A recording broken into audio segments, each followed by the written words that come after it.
ಕೇಂದ್ರ ಶಿಕ್ಷಣ ಸಚಿವ ಧರ್ಮೇಂದ್ರ ಪ್ರಧಾನ್ ರಾಜೀನಾಮೆ ನೀಡುವಂತೆ ಆಗ್ರಹಿಸಿ ಎನ್ಟಿಎ ಮತ್ತು ನೀಟ್ ಪರೀಕ್ಷೆಗಳಲ್ಲಿನ ಅಕ್ರಮಗಳ ಕುರಿತು ಸ್ವಾತಂತ್ರ್ಯ ಹಾಗೂ ಸಮಗ್ರ ತನಿಖೆ ನಡೆಸುವಂತೆ ಒತ್ತಾಯಿಸಿ ಭಾರತ ವಿದ್ಯಾರ್ಥಿ ಫೆಡರೇಷನ್ ಎಸ್ಎಫ್ಐ ನೇತೃತ್ವದಲ್ಲಿ ಬೆಂಗಳೂರಿನ ಫ್ರೀಡಂ ಪಾರ್ಕ್ನಿಂದ ರಾಜಭವನ ಚಲೋ ಪ್ರತಿಭಟನೆ ನಡೆಸಲಾಯಿತು. ದೇಶದ ಶಿಕ್ಷಣ ವ್ಯವಸ್ಥೆ ಗಂಭೀರ ಸಂಕಷ್ಟದಲ್ಲಿದೆ. ನಿರಂತರ ಪ್ರಶ್ನೆ ಪತ್ರಿಕೆ ಸೋರಿಕೆ ಮತ್ತು ಪರೀಕ್ಷಾ ಅಕ್ರಮಗಳಿಂದ ಲಕ್ಷಾಂತರ ವಿದ್ಯಾರ್ಥಿಗಳ ಭವಿಷ್ಯ ಕತ್ತಲೆಯಾಗುತ್ತಿದೆ. ಶಿಕ್ಷಣ ವ್ಯವಸ್ಥೆಯನ್ನ ಹಾಳು ಮಾಡುತ್ತಿರುವ ಈ ವೈಫಲ್ಯಕ್ಕೆ ಕೇಂದ್ರ ಸರ್ಕಾರವೇ ಹೊಣೆ.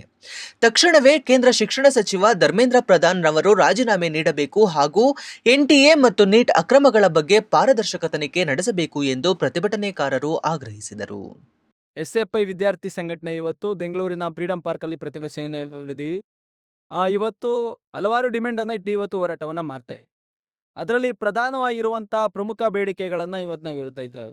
ಮೊದಲನೇ ಬೇಡಿಕೆ ಏನು ಅಂತಂದ್ರೆ ಧರ್ಮೇಂದ್ರ ಪ್ರಧಾನ್ ಅವರು ರಾಜೀನಾಮೆ ಕೊಡಬೇಕು ಅನ್ನುವಂಥದ್ದನ್ನೇ ನಾವು ಇವತ್ತು ದೊಡ್ಡ ಬೇಡಿಕೆಯಾಗಿ ಇಟ್ಟಿದ್ದೀವಿ.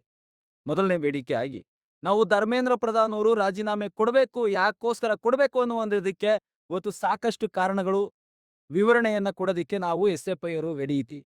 ಅದೇ ರೀತಿ ಬಿಜೆಪಿ ಸರ್ಕಾರ ಕೇಂದ್ರದಲ್ಲಿರುವಂತವರು ಯಾಕೆ ನಾವು ರಾಜೀನಾಮೆಯನ್ನು ಪಡೆಯಲ್ಲ ಅನ್ನುವಂಥದ್ದನ್ನ ಮುಕ್ತವಾಗಿ ಬಂದು ನಮ್ಮ ಜೊತೆ ಚರ್ಚೆಯನ್ನ ಮಾಡಿ ಸಾರ್ವಜನಿಕವಾಗಿ ಬಿಡಿ ಅನ್ನುವಂಥದ್ದನ್ನ ಆಗ್ರಹ ಮಾಡ್ತಾ ಇದ್ದೀವಿ.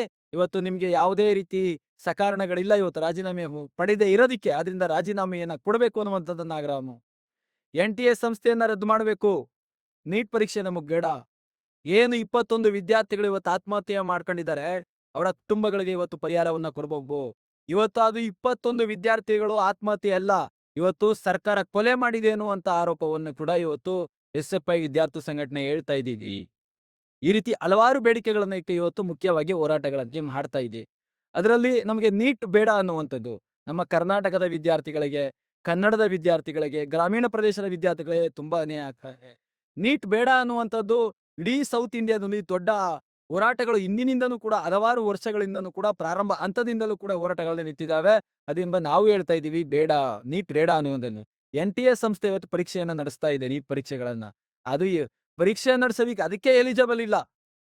ಇನ್ ಯಾವ ಎಲಿಜಿಬಲ್ ಟೆಸ್ಟ್ ಅನ್ನ ಇದನ್ನ ಕಂಡಕ್ಟ್ ಮಾಡ್ತಾರೆ ಅನ್ನುವಂಥವನ್ನು ಅದನ್ನು ಕೂಡ ಹೇಳ್ತಾ ಇದ್ವಿ. ಏನಕ್ಕೋಸ್ಕರ ಅಂದ್ರೆ ಈ ಎನ್ಟಿಎ ಸಂಸ್ಥೆ 2019 ಪ್ರಾರಂಭ ಆಗ್ತದೆ.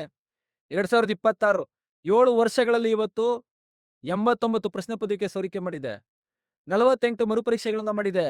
2024ರಲ್ಲಿ ಇದೇ ರೀತಿ ವಾತಾವರಣ ಇತ್ತು. ಇಡೀ ದೇಶದಲ್ಲಿ ನೀಟ್ ಪರೀಕ್ಷೆಯನ್ನ ರದ್ದು ಮಾಡ್ತೀವಿ ಎನ್ನುವಂತ ವಾತಾವರಣ ಇತ್ತು.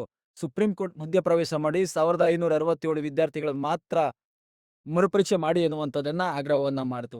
2026ರಲ್ಲಿ ಇವತ್ತು ಸಿಯುಇಟಿ ಇವತ್ತು ಪರೀಕ್ಷೆಯನ್ನ ಮುಂದೂಡಿದಿರಿ. ಸಿಬಿಎಸ್ಇ ಪರೀಕ್ಷೆಯನ್ನ ಮೌಲ್ಯಮಾಪನವನ್ನ ಮಾಡಕ್ಕಾಗದೆ ಸರಿಯಾದ ಫಲಿತಾಂಶವನ್ನ ಕೊಡಕ್ಕಾಗ್ಲಿಲ್ಲ. ಪರೀಕ್ಷೆ ಪ್ರಶ್ನೆ ಪತ್ರಿಕೆಯನ್ನ ಸೋರಿಕೆ ಮಾಡಿದಿರಿ. 21 ವಿದ್ಯಾರ್ಥಿಗಳ ಆತ್ಮಹತ್ಯೆ ಕಾರಣರಾಗಿದ್ದೀರಿ.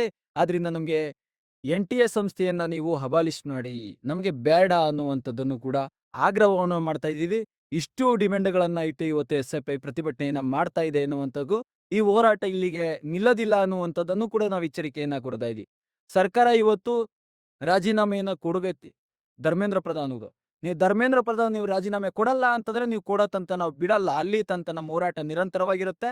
ಜೊತೆಗೆ ಬೇರೆ ಬೇಡಿಕೆಗಳು ನೀಟು ಮತ್ತೆ ಎನ್ಟಿಎ ರದ್ದಾಗಬೇಕು ಅನ್ನುವಂಥದ್ದು ಕೂಡ, ಅದ್ರ ವಿರುದ್ಧವೂ ಕೂಡ ನಮ್ಮ ಹೋರಾಟ ನಿರಂತರವಾಗಿರುತ್ತೆ. ಎಲ್ಲರಿಗೂ ನಮಸ್ಕಾರ. ಇವತ್ತು ಬ್ಯಾಂಗ್ಳೂರ್ ಡಿಸ್ಟ್ರಿಕ್ಟ್ ಕಮಿಟಿಯ ಭಾಗವಾಗಿ ನಾವು ಬ್ಯಾಂಗ್ಳೂರಲ್ಲಿ ಒಂದು ಫ್ರೀಡಮ್ ಪಾರ್ಕಲ್ಲಿ ನಾವು ಒಂದು ಪ್ರೊಟೆಸ್ಟ್ ಮಾಡ್ತಿದ್ದೀವಿ.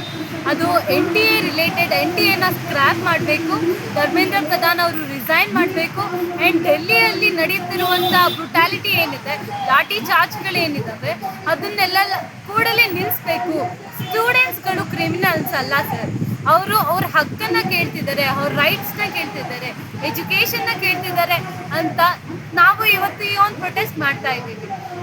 ನಾವು ನೋಡ್ಬೋದು ನಮ್ಮ ದೇಶ ಫಸ್ಟಿಂದ ಕೂಡ ತುಂಬಾ ಎಜುಕೇಷನ್ ಕ್ರೈಸಿಸಲ್ಲಿದೆ.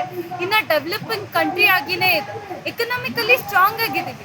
ಆದರೆ ಎಜುಕೇಷನ್ ಬಂದಾಗ ನಾವು ತುಂಬ ವೀಕ್ ಆಗಿದ್ದೀವಿ. ನಮ್ಮ ಕಂಟ್ರಿ ಅಷ್ಟೊಂದು ಪೂರ್ ನೇಷನ್ ಏನಲ್ಲ. ನಾವು ಒಂದು ಸ್ಟ್ರಾಂಗ್ ನೇಷನ್ ಆಗಿ ನಮಗಿರುವ ಸೋರ್ಸಸ್ನ ನಾವು ಎಜುಕೇಷನ್ನ ಸ್ಟ್ರಾಂಗ್ ಮಾಡೋಕ್ಕೆ ನಾವು ಯೂಸ್ ಮಾಡ್ತಾ ಇಲ್ಲ. ಆದರೆ ನಮ್ಮ ಭಾರತ ದೇಶದಲ್ಲಿ ಮೋರ್ ದೆನ್ 60% ಯೂತ್ಸ್ ಇದ್ದಾರೆ. ಅವ್ರಿಗೆ ಒಂದು ಬ್ಯೂಟಿಫುಲ್ ನೇಷನ್ನ ನಾವು ಕೊಡಬೇಕು, ಒಂದು ಡೆಮೊಕ್ರೆಟಿಕ್ ಲ್ಯಾಂಡ್ನ ಅವ್ರಿಗೆ ಕೊಡಬೇಕು. ಆದರೆ ಇವತ್ತು ನಾವೇನು ಮಾಡ್ತಿದ್ದೀವಿ, ಎಲ್ಲ ಕರಪ್ಟ್ಫುಲ್ ಥಿಂಗ್ಸ್ನ ಮಾಡ್ತಿದ್ದಾರೆ ಸರ್ಕಾರ. ಎಲ್ಲ ಪ್ರೈವೇಟೈಸೇಷನ್ ಆಗಿದೆ, ಎಲ್ಲ ಕರಪ್ಷನ್ ನಡೀತಿದೆ. ನೀಟ್ ಆಗಿರ್ಬೋದು ಎಲ್ಲಾನು ಪ್ರೈವೇಟೈಸೇಷನ್ ಮಾಡಿ ಪ್ರೈವೇಟ್ ಆರ್ಗನೈಸೇಷನ್ಸಿಂದ ಅದನ್ನು ಫುಲ್ ಕಾಸ್ಗೋಸ್ಕರ ನಡೆಸ್ತಿದ್ದಾರೆ. ಕಾಸಿದ್ರೇ ಎಲ್ಲ ಅನ್ನೋ ಥರ ಆಗ್ಬಿಟ್ಟಿದೆ ಇವಾಗ. ಕಾಸಿಲ್ಲ ಅಂದರೆ ನಾವೇನು ಆಗೋಕ್ಕಾಗಲ್ಲ, ಎಜುಕೇಷನ್ನ ಕೂಡ ಸ್ಟ್ರಾಂಗ್ ಮಾಡೋಕ್ಕಾಗಲ್ಲ ಅನ್ನೋ ಸಿಚುವೇಶನ್ ಬಂದಿದೆ. ಸೊ ನಾವು ಇವತ್ತು ಈ ಒಂದು ಪ್ರೊಟೆಸ್ಟಿಂದ ಏನು ಮೆಸೇಜ್ ಕೊಡ್ತಿದ್ದೀವಿ ಅಂದರೆ, ನಾವು ಒಂದು ಭಗತ್ ಸಿಂಗ್ನ ಹಾಗೆ ನಾವು ನಮ್ಮ ರಕ್ತದಾನಗಳು ಕೂಡ ಮಾಡ್ಬೋದು, ಪ್ರಾಣದಾನ ಕೂಡ ನಾವು ಪ್ರಾಣ ಕೂಡ ಕೊಡೋಕೆ ರೆಡಿ ಇದ್ದೀವಿ. ಡೆಲ್ಲಿಯಲ್ಲಿ ಹಾಗೆ ತುಂಬ ಸ್ಟೂಡೆಂಟ್ಸ್ ಪ್ರಾಣ ಕೊಟ್ಟಿದ್ದಾರೆ. ಸ್ಟೂಡೆಂಟ್ಸ್ ವಾಯ್ಸ್ ಇವತ್ತು ರೇಸ್ ಮಾಡ್ತಿದ್ದೀವಿ. ನಾವು ವೋಟ್ ಮಾಡೋಕ್ಕಲ್ಲ, ನಾವು ವೋಟ್ ಹಾಕೋಕ್ಕೆ ಮಾತ್ರ ನಿಮಗೆ ನಾವು ಬೇಕಾಗಿಲ್ಲ, ಆವಾಗ ನಮ್ಮ ಕಾಲಿಟ್ಕೋತೀರಾ.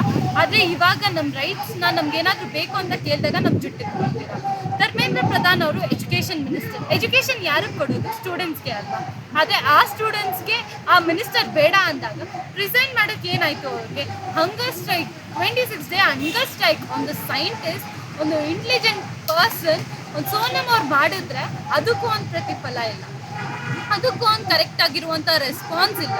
ಸೊ ಇದನ್ನೆಲ್ಲ ಖಂಡಿಸ್ತಾ ಇವತ್ತು ನಾವು SFI ನಮ್ಮ ವಾಯ್ಸ್ನ ರೇಸ್ ಮಾಡ್ತಿದ್ದೀವಿ. ಎಲ್ಲ ಸ್ಟೂಡೆಂಟ್ಸ್ ಜೊತೆ ನಿಂತಿದ್ದೀವಿ. ನಾವು ಈ ಹೋರಾಟಗಳನ್ನ ಮುಂದೆ ಮಾಡ್ತಾನೆ ಇರ್ತೀವಿ. ನಮಗೆ ವಿಧಾನಸೌಧವರೆಗೂ ಹೋಗೋಕ್ಕೂ ಕೆಪಾಸಿಟಿ ಇದೆ, ಡೆಲ್ಲಿವರೆಗೂ ಹೋಗೋಕ್ಕೂ ಕೆಪಾಸಿಟಿ ಇದೆ.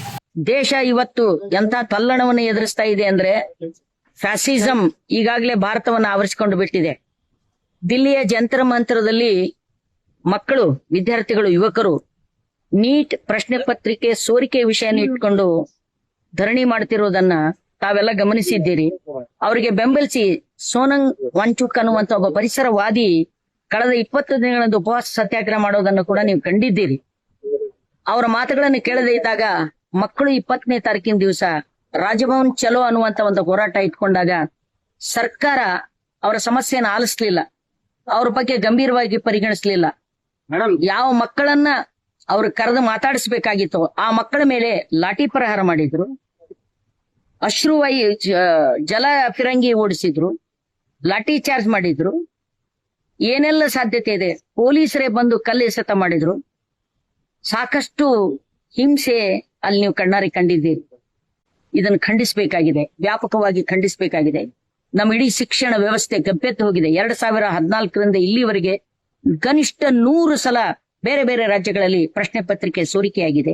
ಇಡೀ ಎಜುಕೇಶನ್ ಸಿಸ್ಟಮ್ ಅನ್ನೋದು, ಶಿಕ್ಷಣ ವ್ಯವಸ್ಥೆ ಅನ್ನೋದು ಗಬ್ಬೆತ್ತು ಹೋಗಿದೆ ಅನ್ನೋದಕ್ಕೆ ಇದಕ್ಕಿಂತ ಬೇರೆ ಸಾಕ್ಷಿಗಳು ಬೇಕಾಗಿಲ್ಲ. ಹೀಗಾಗಿ ಕಲಬುರಗಿಯಲ್ಲಿ ಆ ದಿಲ್ಲಿಯ ಜಂತರ ಮಂತ್ರದಲ್ಲಿ ಕುಳಿತಿರತಕ್ಕಂಥ ವಿದ್ಯಾರ್ಥಿಗಳಿಗೆ ಬೆಂಬಲಿಸಿ ಮತ್ತೆ ಇಡೀ ಶಿಕ್ಷಣ ವ್ಯವಸ್ಥೆಯಲ್ಲಿ ಬದಲಾವಣೆ ತರಬೇಕು.